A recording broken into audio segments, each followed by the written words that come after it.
How's it going, Laser Brucers? I'm Bobby Sixkilla and welcome back to Ever 17. Now, you may remember that we were just at a choice at the very end of the last episode. I made a mistake. We don't want to watch silently. In fact, if we're going for Sura's ending, we want to do Right Happily Ever After. And if we voice disagreement... No, Watch Silently is Tsugumi's one. So Right Happily Ever After, we'll do it the different way when we come back through for Tsugumi's ending. Let's carry on, shall we? Right Happily Ever After. I applauded with them. Never knew so much, you? Well, she drew up proudly. I know a little about myth and folklore. She raised a finger in front of her face, looking demure. The story of Pygmalion shows that if you hope and ask and persevere, your wish will come true. His longing was answered because he put his heart into his sculpture, and then loved her, believing that she would speak to him one day. So that's it. Wow. Okay, this is a little different, but this guy named Rosenthal wrote about something called the Pygmalion effect. She was acting like a professor on a soapbox, and it seemed like she was overdoing the whole thing. But her ridiculous expressions were so amusing I got drawn in. It's not quite the same as the placebo effect, but both of them involve believing in something, so they both have to do with our chances of survival. Just because the sushi on the display case is made of plastic doesn't mean the sushi inside is cheap. Well, wow. Her talk seemed to have derailed like a nasty train wreck. I had no idea what she meant. But the kid and Coco were a rapt audience. Several minutes later, sometime during Yu's long speech, my brain started working again. I just turned off. This is so boring. Off. We all headed up the emergency stairs to the second floor. Shall we go and see Tsugumi? Yeah, I'd like to know how she's doing. Me too. Let's all go check on her. Coco's proposal came out of the blue, but everyone agreed and headed upstairs. Takeshi, didn't you already see Tsugumi when she woke up last night? Well, yeah.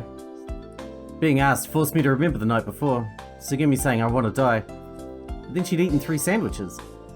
If she would just recover... Wait up, you? You knew that I'd seen Tsugumi? Yep. I heard from Sura this morning about Tsugumi's condition and your panicked running. That midnight emergency staircase dash the kid was talking about, it was Tsugumi, right? Alright, you listen here. A minute ago you were pretending to be a reporter, like you're trying to get me to tell you. Why do you ask about something you already know? It's your fault for trying to be so mysterious. You little... I hated to admit it, but she'd taken me for a ride, and I had no comeback. So, how do you think Tsugumi's doing? Aren't you worried about her? He's trying to change the subject. Shut up. If you know something, say it already. Well, the MMIH is always guarding the infirmary's medical computer data. Since the MMIH hasn't come with us with any news, it must mean that Tsugumi's sleeping peacefully, right? Well, that's a relief. We reached the infirmary. We should have brought flowers. And where do you think we'll find flowers? Oh yeah, that's right. Entering first, I mustered a cheerful voice. Hey Tsugumi, you alive? I had to force him, but I dragged everyone along to see her. Ow! Listen, Takeshi, don't be mean like that. You don't have to push and poke me. Exchanging stupid banter, we approached the bed. I did it on purpose as a joke. You know, joke around, cheer her up a little bit. Really? I don't know. Hey! The kid had stopped suddenly. He was pointing at the bed in the back. What's the matter, kid? You discover a new species or something? Tsugumi's gone. What? What? What? I ran to the bed and she should be able to walk. She's in a cast. Everyone followed right behind me. She's gone? She's really not here. The bed was completely empty. The covers were just the way they'd been. The pillow was the same, but the IV tube and the heart monitor had been torn up and scattered around. Why didn't the MMIH pick up on this? The MMIH was monitoring Tsugumi's data, right, you? What happened? I don't know, I have no idea. She averted her eyes from mine. Hey, look at that. She pointed to the corner of the room. Her finger was trembling a little. The cord was torn off the medical computer, and the monitor had been smashed to pieces. There had been an electrical short, and there was a burning stench around the area. Who could have done this? That's what I'd like to know. What's that? This time Coco had found something. Under the computer console there were some bandages and a long, skinny case of some sort. A white hard case. Is this... It's Tsugumi's brace, right? You're right, it's Tsugumi's. Which means... Tsugumi. She took off her own brace and smashed up the computer. She got out of bed, smashed the computer and left the room. My thoughts leapt right out of my mouth. It was hard to believe. Really? But when I brought her the sandwiches, she still looked like she was in bed, in pain. You really think that's Tsugumi? Well, what else could it be? Maybe someone ran off with her? Someone like who? Who's here besides us? It's crazy either way, Yu was shouting. How could Tsugumi even walk on that leg? It was a serious injury. It should take over 2 months to heal. In fact, in her condition, she shouldn't be able to get out of bed. And it's strange that MMIH didn't respond, even if the computer's broken. Even if someone had taken her out of here. The sensor on the ceiling should have picked it up. Saying that, Yu raised her eyes to the ceiling. What in the world? Wait, then... What happened to Tsugumi? Coco barely opened her mouth. Maybe Sora dealt to her. Maybe she was spirited away? Oh, please. Tsugumi disappeared? We were all in shock. Everyone kept talking, though. Spirited away? I don't believe that. I don't believe all the colour had drained from Yu's face as she absorbed the enormity of what had happened. She was holding her chest, looking up at the ceiling in a cold sweat. Oh. Calm down, Yu.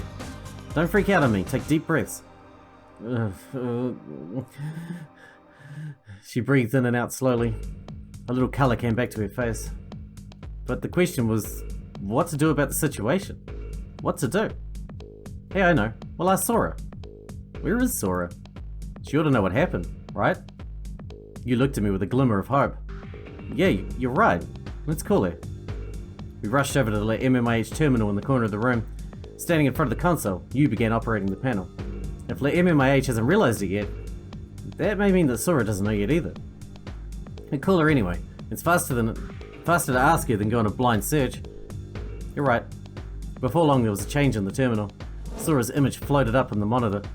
Yes? Sora, something terrible's happened. Tsugumi is missing. What? Are you sure? I thought something had happened to the monitor in the room, but... What? Why didn't you tell us? I'm terribly sorry. There has been terrible jamming, and it delayed me. Jamming? What's that? Electromagnetic interference? How's the room? Is everyone there? Yes, other than Tsugumi, we're all here. Because actually, my eyes aren't working. So I wasted time trying to confirm. Don't worry, Sora, we're alright. Can you come right over? Yes, of course, right away. Sora disappeared from the monitor, and instantly she was standing in front of us. Am I standing in the right place? Can you see me alright? Sora looked worried. You're fine, you really can't see? It is getting better, but there's still something wrong.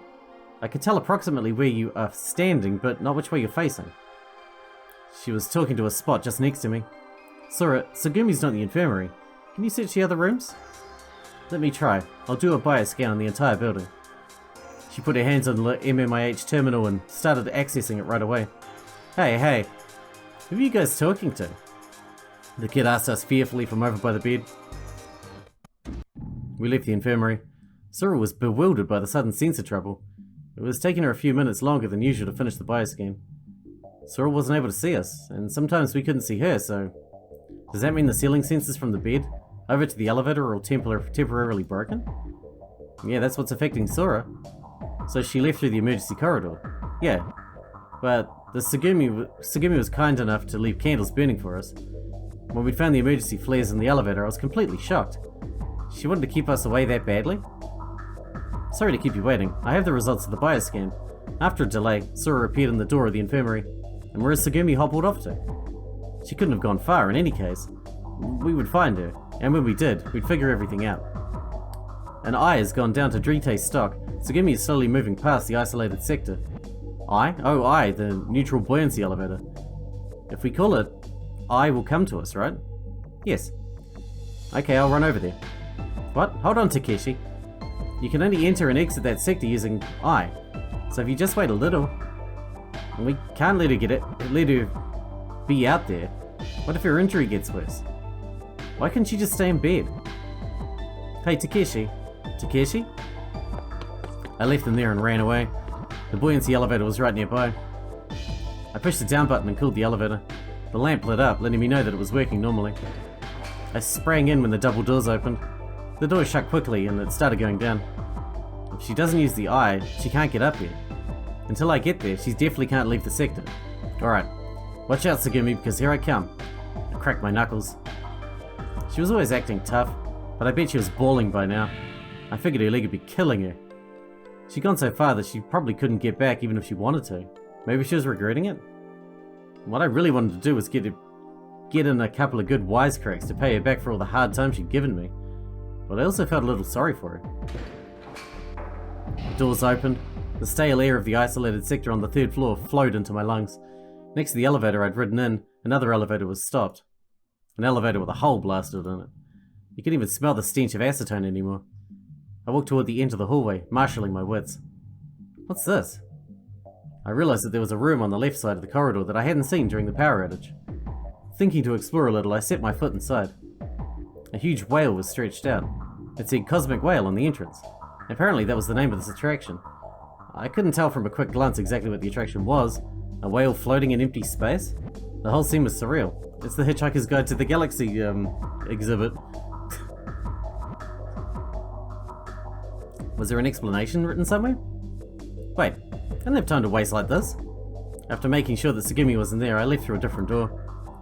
I quickly reached the generator room. The door said, Kraftwerk. I pushed open the door and stepped inside. The facility was giving up a steady but low hum, and seemed to be working fine. For better or worse, in Lamu, we didn't have to worry about the electricity. I looked around, but there was no trace of Tsugumi. Past the generator room, the corridor was completely blocked off by a partition. It was impossible to go beyond it. The only door left was the room on the right. I decided to go in there. The room was full of pipes. There was no sign on the door, but I suppose it would be called something like a pressure regulation room? Or something. I assumed that the pipes must be connected to the boilers and turbines in the generator room. Come to think of it, Tsugumi had done the repairs in there. I remember her closing a valve right with her tools spread around her. Huh? She was there. Leaning in just like the time before. She didn't have any tools. She wasn't closing off a valve. Instead, craning her neck, she seemed to be looking over at the other side of the pipes. Hey, Tsugumi, what are you doing here? I pretended to be calm. I thought to proceed gently. I wanted to handle the conversation right. She stood up slowly and looked my way. You looking for something? No, not really. She stepped back as if she were keeping watch over me. I could tell that she was agitated. She hadn't expected to see me. Her gaze didn't fix on anything. Her eyes kept flitting to the pipes behind her. Her gaze, it bothered me. What's behind you? Nothing. There's nothing behind me. Really? I casually tried to angle around so that I could see the pipes behind her. Don't come near. Don't get close. What? She changed position. She didn't want me to go behind her. Oh. She'd taken another step back and knocked something off. Along with a small splash of water, several screws or nuts fell into the crevice between the ducts. She quietly looked around. Favoring her right leg, she slowly turned. With her back to me, she looked further back into the room. Then took a relieved, if amazed, breath. What was going on? Then pushing me aside, she tried to head out of the room. Move, you're in my way. Hey, Tsugumi? Don't bother me. Dragging her right leg, she tried to leave. Wait. I put my hands on her shoulders. But she shook them right off. Don't you touch me. She glared at me without trying to hide her annoyance. I said you're in my way. Leave me alone. Why are you following me? She spat the words out all at once. But I didn't let up and fired a question back at her. What are you doing here? Are you looking for something? Are you finishing up some repairs? You won't answer stupid questions, is that it? What? What are you doing here yourself? I'm free to do what I want, where I want. Just trying to make a wall of words. Listen. Searching for a way to reach her, I just came out of basic human decency. It's not like everyone's happy about the way you keep doing things. Because my injured friend suddenly went missing, that's why. Of course I came looking for you. Friend? Her expression grew more and more severe. I didn't ask you to come. There's no reason for you to be here. I'm not like the others. So don't treat me like one of your gang. Alright, I get it. You're so unbelievably selfish. I thought about pretending to raise my fist, but I didn't do it. Even if I did, she probably wouldn't flinch. Ugh. Believe me, I don't want to be friends with someone like you. But we don't have a choice. We all want to get out of here. Don't you want to get out of here as soon as possible? As long as we're in the same boat, we're friends. In Japan, people with the same goal are called friends. Friends? Friends, friends, friends, friends. There you go again, just saying that. That kind of tired, hypocritical crap makes me sick. And one more thing. Weren't you listening to me yesterday? I don't want to escape. I'm not your friend. And I don't care if you're from Germany, America, or Japan. Got it? I am not your friend. So don't talk to me again. Move. I moved aside. Giving me a glance, she moved toward the door, dragging her foot. She was moving awkwardly, still dragging her left foot. Left foot? Left foot? Did I say left foot? Whoa, whoa, whoa, wait a second. I yelled with all my might. What? I said don't talk to me. She turned around forcefully. Your foot. What? Your foot. Is it alright? The leg you hurt the other day was your right leg, wasn't it? Her face stiffened. Her eyes flicked away. She averted her gaze. She stood rock still. What was going on? Let me see. I grabbed the hem of her skirt and without hesitating yanked it up. An immediate brutal slap. Tsugumi took off running. The sound of her footfalls grew faint, as did her shadow disappearing down the hallway. What was left was me stunned. She'd hammered my cheek. I might have broken teeth. I might have a nosebleed. She'd hit me so hard my brain rattled. But I didn't feel any pain. That'll come later. Compound fracture of the right thigh bone. Injuries requiring 40 stitches. And she could run a day later? Welcome back, Takeshi. Sora greeted me as I stepped out of the elevator in his white stock. Thanks. Takeshi, your face is swollen. Yeah, I know. Sora readied a compress for me back in the infirmary. I left the room holding it. It seems that Tsugumi will come back to this floor in a little while. But if we do find her, try not to get mad or yell at her. Huh? For a little while, I think it's best if we let her do as she wants. But why? I pressed the compress to my cheek. It started to hurt right about the time I'd forgotten about it. Don't you think she might be quite nervous right now? She's thinking about things. She's pondering all sorts of things in her heart. Everyone's words will fall on deaf ears. She's not able yet to just listen, of course. You're worried about her injuries, but for a little while, let's leave her alone. If she's in serious danger, I'll let you know right away. So just for a little while, please, Takeshi? Yeah, alright. I nodded assent to Sora's earnest request. I went slowly down the stairs of Drite's stock. My footsteps echoed quietly. I don't think it's an accident that she came to be here. Sora continued speaking right next to me. Not an accident? I do not know the details. This is the first time for me to encounter a case like hers. I don't have any data for this. But it seems to me that she has her reasons. Reasons that are difficult to explain. Something that is hard for others to understand. Something that compelled her to act, even if it made her injuries worse. That's what I feel. Earlier you were saying the same thing. You was? Yes. That we shouldn't probe, that until she wants to tell us, we shouldn't press for information. I see. Maybe I'd gotten a little too close to her boundaries. Boundaries she didn't want invaded. Whatever feelings and reasons she didn't want us to know about. Was that why I was warned? Harassed and pummeled? If I thought about it that way, it made more sense. Well, maybe so. Maybe I came down too hard. At last we reached the 3rd floor. I'd heard from Sora that you and the kid were holed up in the central control room because she wanted to figure something out. She said that Coco and Peepee had gone off somewhere to walk. On a walk. Wonder where they went. When I asked Sora that, she put a finger to her lips and smiled. Shall we say, individual study time? We were the only ones in the conference room. Study time. Sora turned over the observation of Lemur to the automatic MMIH control system for a few hours. That would ensure Tsugumi and you some privacy, and give Sora a break too. So there she sat, in a chair in the conference room, looking at the whiteboard. I stood at the whiteboard, dry marker in hand, playing Professor. A private lesson, one-on-one. The reason that we started was Coco and the kid were giving rave reviews of Yu's speech. What was it like? I asked her, but she wouldn't tell me. Takeshi, do you know? Well, yeah, but it's not like I have the whole thing memorized. I know. I'll give you a lecture just as good, no, better than Yu's. And that's how it started. The title of my lecture was The Psychology of Love. I was playing to the crowd, but I hadn't decided what I would talk about. It was all ad lib. Let's see. When's your birthday, Miss Akinagasaki? I would just choose a random starting point. Takeshi, what do you...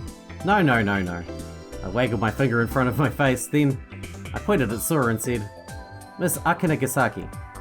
Professor Takeshi, I said, and pointed at myself. Comprendez-vous? Okay. Oui. She nodded. Professor Takeshi. Very good. Once again, when is your birthday, Miss Akinagasaki? Development of Le MMIH started on September 16th, 1992. The prototype was finished in October of 2000. Actual operation of the Sora RSD system began in April, 11 years later. Which means that I was born on April 2nd, 2011. 2011? Oh my, what a very young student you are. Wait, you're only 6 years old? No, I'm 24. How's that? I'm not sure of the reason myself. This year and last, even 3 and 4 years ago, I've been 24. I've been 24 since I was born. Of course, it's just my programmed age. I don't actually age like humans do, so I'll always be 24, eternally I'm afraid. I have to admit that it would be strange to hear her say, I'm 41, looking the way she did. They must have predicted that such a time would come and fixed her eternally at 24. Okay, I see. Then I shall accept that you're 24, Miss Akinagasaki. In that case, I think that you should learn the appropriate behavior for someone your age. She cocked her head to the side, a little bewildered. You mean that I don't seem 24 right now? Yes, that's exactly my point. The average 24-year-old is, more, how can I say, a bit more sparkle. Sparkle? Are you saying that my face should be more shiny? No, that's not what I mean. 24 is when you start thinking about marriage. Ah, marriage. You become friends with someone at 24 and then you date for a few years and marry around 26 or 27. That's the key. Marrying into Moolah. Moolah? Does that have to do with cows? No. I guess my reference was a little dated. Listen up. You're asking too many questions. Be quiet until your teacher stops talking. I'll take all the questions at the end, alright? Sora nodded silently. I'm sorry, Sora. Now then, to go back to what I was saying, sparkle means it is the gleam in your eyes as you frantically search for the object of your affection. All, of course, is a preamble to getting married. That's what I'm speaking of. Until 23, you choose a man who will be an appropriate boyfriend. After 24, you choose a man who will be an appropriate husband. You might think that an appropriate husband would be one who promises a bright future. But to borrow words of the ancients, it all comes down to the 3 heights.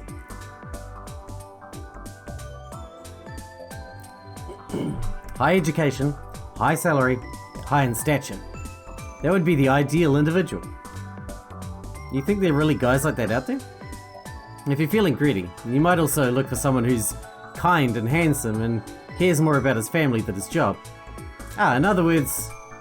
What? You could search the whole world and never find a guy like that. Professor, you seem upset. Sorry, it's a little traumatic. Excuse me. So because of all that, the 24-year-old woman can be very severe creatures, clever and calculating. In order to bring down her prey, she must have the social skills of a little devil. Do you understand? She cocked her head. I wanted to sigh, but I pulled myself together to make a declaration. Well, perhaps it's better if you put this theory into practice. Let us try it. Alright, Mr. Takeshi. Professor. Yes, Professor Takeshi. I will try my very best. No. That kind of talk is a no. Huh? Not yes, I'll try my very best, but more you know, devilishly, coquettishly. 1, 2, 3, go. The hell? See if I can do something like that right away. I'll kill you bastard. What? No, that's all wrong. That's not devilish, that's downright demonic. And that's not cockroachy, that's poultry. Professor, this is a bit too difficult for me to start with. Really? Yes. Alright then, how about you start by not speaking so formally? Yes, something like that would be better. Something easier. Using the same example. Yes, I'll try my very best. In casual conversation, this would be, sure, I'll give it a try. Sure, I'll give it a try. See, you can do it if you try. Sora's face was lit up with a smile. This is interesting, please teach me more. Her eyes shone. This is like so fun, now you try. This is like so fun. We did this for several hours. teaching you to speak like a valley girl. This is like so fun. Oh, actually, that sounded sarcastic. Alright, the time has come to see the fruits of your labor. Go forth, my prize pupil. Is everything a valley girl says sarcastic? Because it sounds like it is. Maybe it's just when I say it. Coco and people were jumping up and down in the rest area. Oh, Miss Sora. Woof woof. Hey, Sora. Sora, did you find Tsugumi? Huh? Tsugumi? I haven't seen her. Anyways, Coco, don't you know any cute guys you could hook me up with? The guys at this party last week were like such losers. Sora? I was like, I'm sick of elder sons, man. I want something fresh. And then they wanted to go Dutch. Can you believe it? It's like total junk. I don't think 24-year-olds should talk like that. That's what a 17-year-old should talk like. Wah, Coco burst into tears. Pee-Pee let out a terrifying roar. Oh, what's the matter? You don't like my new way of talking? Hey, what's going on? You came running. Oh, hey, it's you. I haven't heard from you for like forever, girl. What?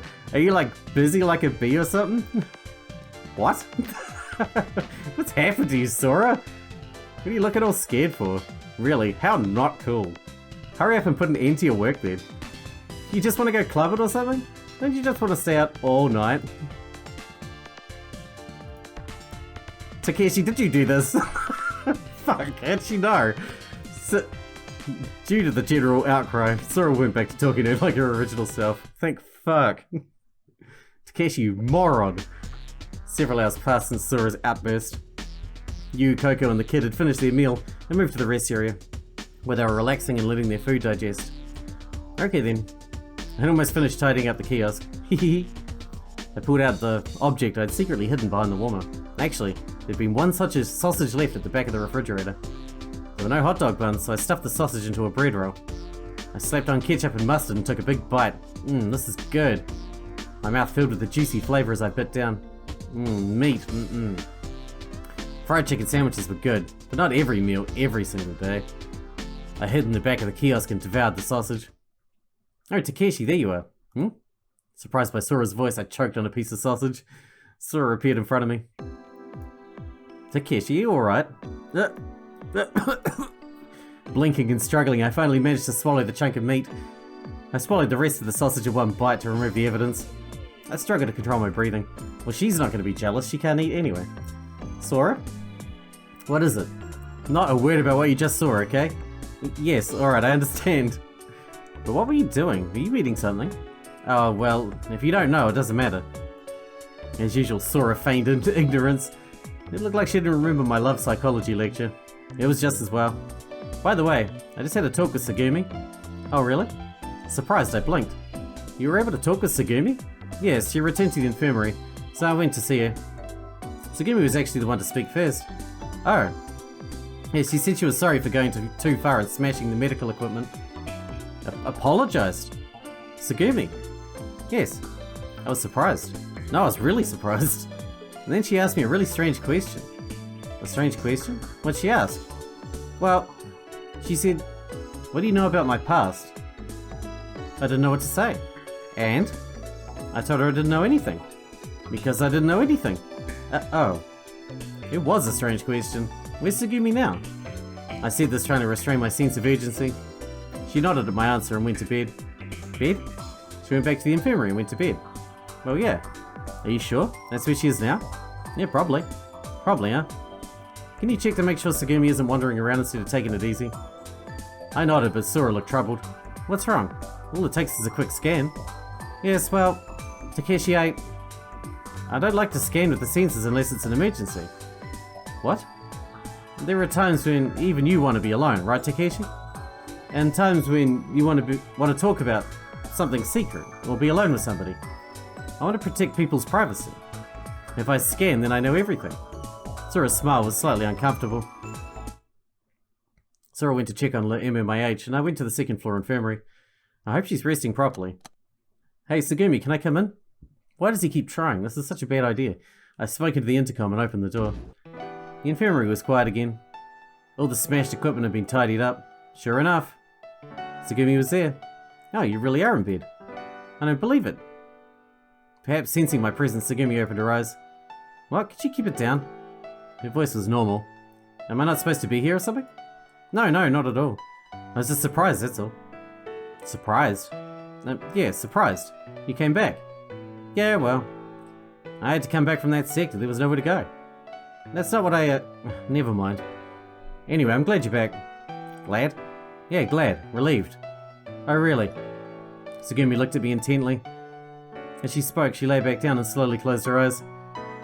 Keep your voice down, okay? My head hurts a little. Noise makes it worse.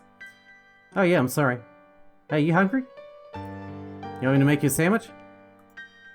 Yes, please. Okay, I'll go get you one. Wait right there, I'll be back soon, okay? So don't move. I tried not to make any noise as I left. As soon as I got out of the infirmary, I sprinted to the 3rd floor. The kiosk had been cleaned up, but I turned the fryer back on and heated up the chicken. I hurried, but worked carefully. I heated the bread and browned it slightly. I spread on the special sauce and chose the best piece of lettuce. Hurriedly wrapped the hot sandwich, I left the kiosk. I sprinted back to the infirmary. I've been away less than 10 minutes. She's probably sick of waiting. I punched the open button until the door opened. Sorry I took so long. I called out softly as I approached the quiet bed. I took more trouble with this than usual. It's a masterpiece. Eat it before it gets cold. Huh? Maybe she's asleep. I approached the bed, but there was no answer. Hey, Tsugumi? Tsugumi, here's your food. A delicious sandwich. Get it while it's hot. I called softly, but there was no response. Tsugumi! I tried yelling. I said, here's your food. Are you gonna eat it? Say something. I pulled the blanket back on the bed. Tsugumi wasn't there. The bed was still slightly warm. She's gone. I told her not to move. I let out a deep sigh. I held my head in my hands. I resisted the urge to throw the sandwich against the wall. Where on earth did that stupid girl run off to? Without thinking about it, I stamped my foot. Crunch. I felt something hard under my shoe. Huh? I lifted my foot and looked down. Whatever I'd stepped on was pulverized under my feet. The small pieces smelled faintly. I bent down and spread them out with my hand. Looks like nuts. Glancing under the bed, I found a rolled up sheet stuffed underneath. I pulled it out. I found a bag which had probably contained the nuts and an empty box. They looked like souvenirs bought at some shop. Were these here when we searched the place? Had Tsugumi smuggled them in? Was she eating them in secret? That explanation didn't seem quite right. I thought the nuts were crushed because I'd stepped on them. But there was also a large amount of powder under the bed. Someone had deliberately crushed the nuts. I pulled the box out from under the bed and glanced inside. A section of the lid had been torn off, and the box was filled with cotton, with a soft hollow in the center. It looked like the nest of some small animal. I considered the evidence. The cotton in the box and the scattered pieces of nuts. Did Tsugumi have some kind of pet? It seemed a reasonable conclusion. In that case, maybe she's gone looking for her pet. But where exactly? I couldn't ask Sora. I called Sora from the infirmary terminal, but she didn't appear. I looked at the map of Lamu on the monitor, but it could detect no signs of life. Where in the vicinity would MMIH would there be a large terminal functioning? Of course, the security office. If I went there, I'd probably learn something. I left the infirmary and turned left down a corridor. Okay, we're going to wrap this one up, because we're out of time for today, but she has a pet. How is she recovering so fast? Why has her wound swapped legs? Why is she sometimes an arsehole and sometimes not a total arsehole? What the fuck is up with her? I guess we're not going to find out until we go down her ending, really. Not properly. But at least we're getting some information running this run. But I guess we'll find out what happens next. Hope you guys enjoyed it. Thanks for watching. Thanks for hanging out with me, and I'll see you in the next episode.